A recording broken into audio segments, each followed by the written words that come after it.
So what's up guys? Welcome back to another video. Last time we had studied about noun and its various types. And today we are going to study about some more of its types which are not major but are really important if you are willing to learn English grammar properly. So let's start. So first of all, welcome. And last time what we had studied about four main types of nouns. There are four main types of nouns which are as follows: proper noun, common noun, abstract noun, and collective noun.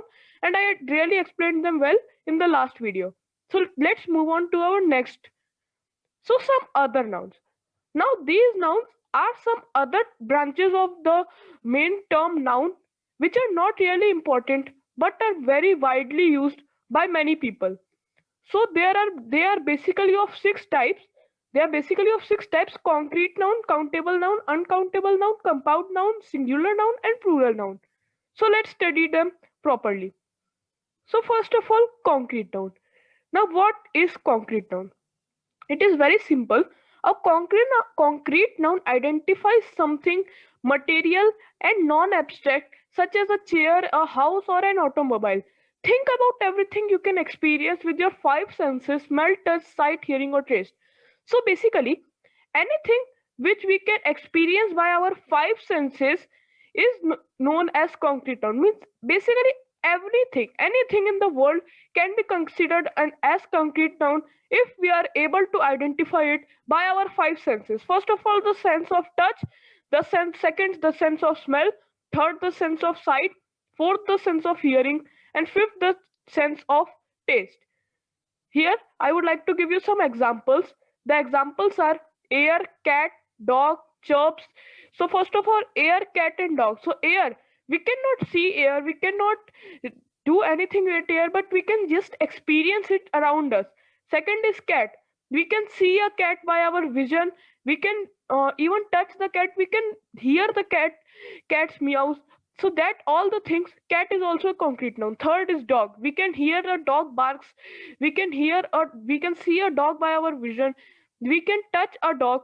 So all these things are considered in concrete noun. Now chirps. What are chirps? The birds are chirping outside, so we can hear it. So it is considered in concrete noun because we can hear it by our sense of hearing. Choir. It is also considered as in the sense of hearing, as we can hear the choir. Music. We can hear music. It comes in sense of hearing. Now cake. Cake. We can touch the cake. We can smell the cake, and we can taste the cake. So these all the things are coming under concrete noun. Flower, perfume, chair, wool. These all are the things which we can experience by our five senses: smell, touch, sight, hearing, and taste. If we are not able to identify anything by our five senses, then it will not be considered in the concrete noun. So these are some examples. Now let's move on to our next. I would like to give a short summary that concrete noun is just anything which we can experience by our five senses. I really hope that you understood it very well. If we are able to identify anything with our five senses of smell, touch, sight, hearing, or taste, we can call it a concrete noun. Let's move on to next. Our next noun is countable noun. Now, countable noun. Countable noun or count nouns are the words which can be counted. They have a singular and a plural form. They usually refers to things that can be counted by humans. Very easy definition: the things which we are able to count, which we are able to count on our fingers, or which the things which we can simply count by on our fingers, are known as countable nouns. For example, if there are many coins laying on the ground, so we are able to count them through our hands. We are able to count them on our fingers. For example, one pencil, so we are able to see that it is only one pencil. We are able to count that it is one pencil. We can see a man walking, so we are able to count that is one man who is walking. We can see a car running on the road, so we can easily tell that it is countable because we can count as we are seeing the one car, one mug. These all things, anything which we can count on our fingers, anything which can be counted by humans, which we can just see and count, anything which we are able to count on our fingers, we are able to see and tell that what is the exact quantity of that particular object. It is known as countable noun. They are basically of they are subdivided. They are divided into two more types: singular form and plural form, which we are going to study further. So very simple. The things which we are able to count on our fingers, the things which we are able to give their exact definition, exact quantity, the things which are been able to counted by humans on hands, or we are able to give their exact quantity, are known as countable nouns. So I hope it is clear. Now next, our next is uncountable nouns. Now, what is the difference between uncountable noun and countable noun? So, uncountable nouns are basically the things which we can count. Means we can, for example, we cannot count milk. Uncountable nouns are substances, concepts, etc. that we cannot divide into separate elements. We cannot count them. For example, we cannot count milk. We can count how many bottles of milk is there or how many liters of milk there, but we can't count the unit milk itself. Uncountable nouns are also known as mass nouns. This is the another word for uncountable nouns. Now, what it is, it means that we can't count them on our fingers. We can means measure them. We can measure them, but we can't count them. We can't if we take the example of milk, then we can count that there are certain number of bottles of milk, or there are certain liters of milk, but we can't count the exact. We can't count milk itself. For example, rice. Now we can't count the every single grain or every single cereal of rice. We can tell it that it is in such many kilograms, but we can't really count every single unit of rice. That is literally impossible for humans. Sugar. Now we can't really look at every single sugar unit. We can just tell that how many kilos it is there. For instance, 2 kg sugar or 3 kg sugar. We can't count every unit because it is impossible for us. Butter. We can tell that it is one slice of butter, but we cannot really count the unit butter itself. We can just say that it is a slice of butter. Water. We can measure water in the liters, but we can't count the water unit itself. Sand. We cannot count the grains of sand. We can just measure it that how many kilos sand is there, etc. Salt. We cannot count every single unit of salt because it is literally impossible by the humans.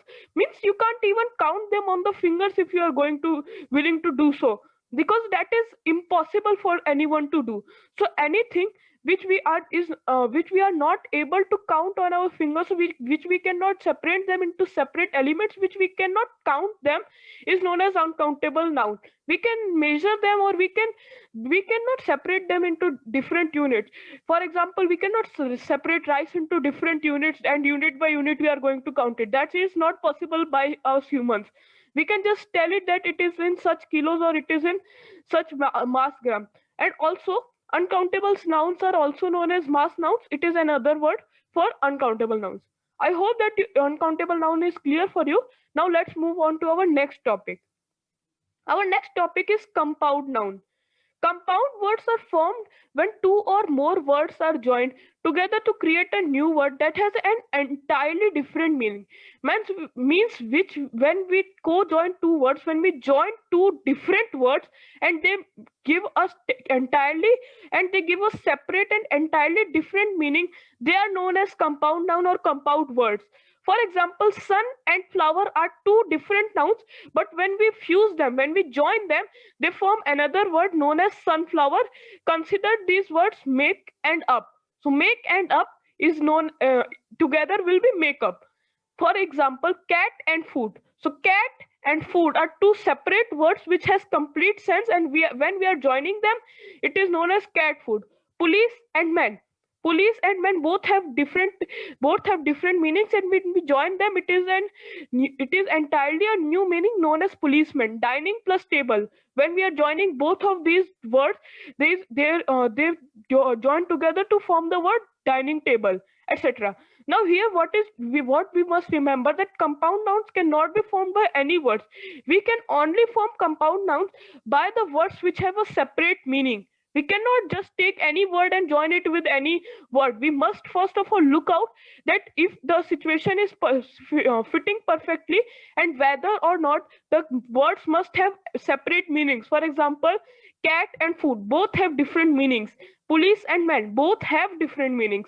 Dining and table. Dining also has different meaning, and table also has different meaning.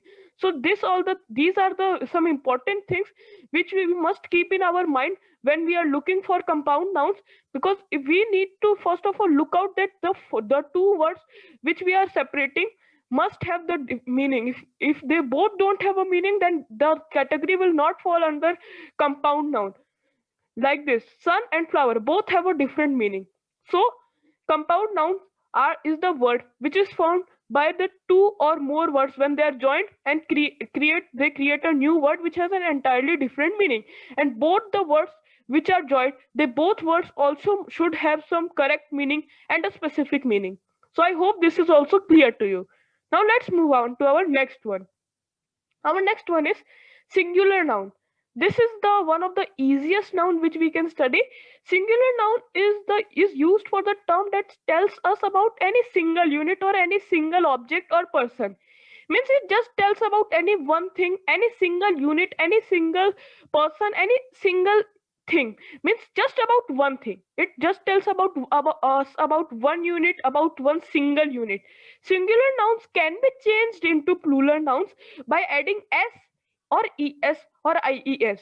Now we need to remember that the s, the es or the ies are used at different words. We can't use them at every word to create it to plural. Every word, every letter has its different every word, every character has its different rule of being changed into plural noun. So we must look out for it, that where we are using the s, es or ies. For example, an apple, it is a single apple, it is not multiple, it is a single apple. A coin, so it is only one coin. There are not many coins, there are just one coin. A man, there is only one man, there are not multiple men. An orange, so it is only one orange, it is a single unit, it is not many things. It just in short, anything, any single unit is considered in the singular noun category. Any single unit, any single object or any single person. I hope this is clear to you. Now let's move on to our next one. Plural noun. Plural noun is the term that tells you about multiple objects, units, or people. It does not focus on any single thing. It tells you about multiple units only. Plural nouns can be changed to singular nouns by removing specific letters or characters. Now, it is the total opposite of singular noun.